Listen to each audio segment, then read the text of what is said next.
Hi all, ಎಲ್ಲರೂ ಹೇಗಿದ್ದೀರಾ? ಇವತ್ತು ಹೋಟೆಲ್ ಸ್ಟೈಲ್ ಅಥವಾ ಡಾಬಾ ಸ್ಟೈಲ್ ದಾಲ್ ಹೇಗೆ ಮಾಡ್ಕೊಳ್ಳೋದು ಅಂತ ನೋಡೋಣ.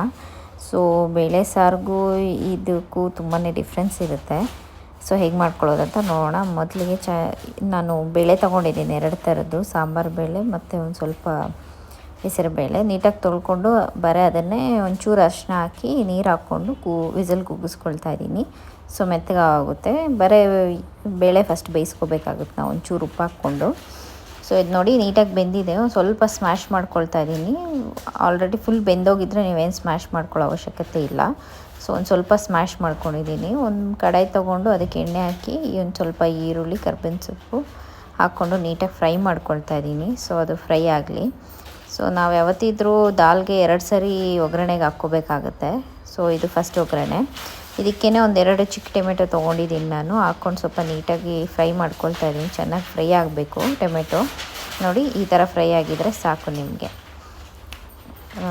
ನೀಟಾಗಿ ಫ್ರೈ ಆಗ್ತಾಯಿದೆ ನೋಡಿ. ಇವಾಗ ಇದಕ್ಕೇ ನಾನು ಬೇಯಿಸಿಕೊಂಡಿರುವಂಥ ದಾಲ್ ಹಾಕ್ತಾಯಿದ್ದೀನಿ. ದಾಲು ಅಷ್ಟೇ ನೀಟಾಗಿ ಸ್ವಲ್ಪ ಇದರಲ್ಲೇ ಟೊಮೆಟೊ ಜೊತೆಗೆ ಮಿಕ್ಸ್ ಆಗಿ ಬೇಯಬೇಕು. ಇದಕ್ಕೇ ಒಂಚೂರು ಖಾರ ಪುಡಿ ಹಾಕ್ಕೊಳ್ತಾ ಇದ್ದೀನಿ. ½ ಟೀ ಸ್ಪೂನಷ್ಟು ಧನಿಯಾ ಪುಡಿ ಹಾಕ್ಕೊಳ್ತಾ ಇದ್ದೀನಿ. ಒಂಚೂರು ಕೊತ್ತಂಬರಿ ಹಾಕ್ಕೊಂಡು ಒಂದು 5 ನಿಮಿಷ ಬಾಯ್ಲ್ ಆದರೆ ಸಾಕೋದು. ಇವಾಗ ಇನ್ನೊಂದು ಫೈನಲ್ ಒಗ್ಗರಣೆ ಹಾಕ್ಕೊಳ್ತಾ ಇದ್ದೀನಿ. ಒಂಚೂರು ಎಣ್ಣೆ, ಸಾಸಿವೆ ಹಾಕ್ಕೊಂಡು, ಸಾಸಿವೆ ಇದಾದಮೇಲೆ ಒಂಚೂರು ಜೀರಿಗೆ, ಅದಕ್ಕೇ ಒಂದು ಸ್ವಲ್ಪ ಬೆಳ್ಳುಳ್ಳಿ, ಒಣಮೆಣ್ಸಿನ್ಕಾಯಿ ಹಾಕ್ಕೊಳ್ತಾ ಇದ್ದೀನಿ. ಬೇಕಿದ್ರೆ ಹಸಿಮೆಣ್ಸಿನ್ಕಾಯಿ ಕೂಡ ನೀವು ಹಾಕ್ಕೋಬೋದು, ನಿಮ್ಮ ಚಾಯ್ಸು. ಸೊ ನೋಡಿ ಇದು ನೀಟಾಗಿ ಆ ಬೆಳ್ಳುಳ್ಳಿ ಫ್ಲೇವರ್ ನೀಟಾಗಿ ಆಯಿಲಲ್ಲಿ ಇಳಿಬೇಕು. ಆವಾಗೇ ನಿಮಗೆ ಅದು ದಾಲ್ ತಡ್ಕ ಅಂತ ಆ ಹೆಸರು ತಕ್ಕಂಗೆ ಇದು ಬರುತ್ತೆ.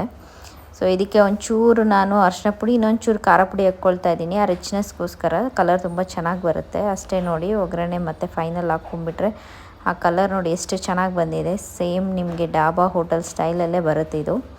ಸೊ ಅಷ್ಟು ಟೈಮೇನು ಹಿಡಿಯಲ್ಲ, ಒಂದು 10-15 ನಿಮಿಷದಲ್ಲೆಲ್ಲ ಆಗೋಗುತ್ತೆ ನೋಡಿ ದಾಲು. ಚಪಾತಿ ಇಲ್ಲ ರೈಸ್ ಮಾಡ್ಕೊಂಡು ತುಪ್ಪ ಹಾಕ್ಕೊಂಡು ತಿಂತಾಯಿದ್ರೆ ತುಂಬ ಚೆನ್ನಾಗಿರುತ್ತೆ ಇದು. ಸೊ ಇದರಲ್ಲಿ ಬೇಕಿದ್ರು ತಿನ್ಬೋದು ನೀವು. ಅದೇ ಮೇಯ್ನ್ ಚಪಾತಿಗೆ ಚೆನ್ನಾಗಿರುತ್ತೆ, ರೋಟಿ ಚಪಾತಿಗೆ. ವಿಡಿಯೋ ಲೈಕ್ ಆಗಿದ್ರೆ ಲೈಕ್ ಮಾಡಿ.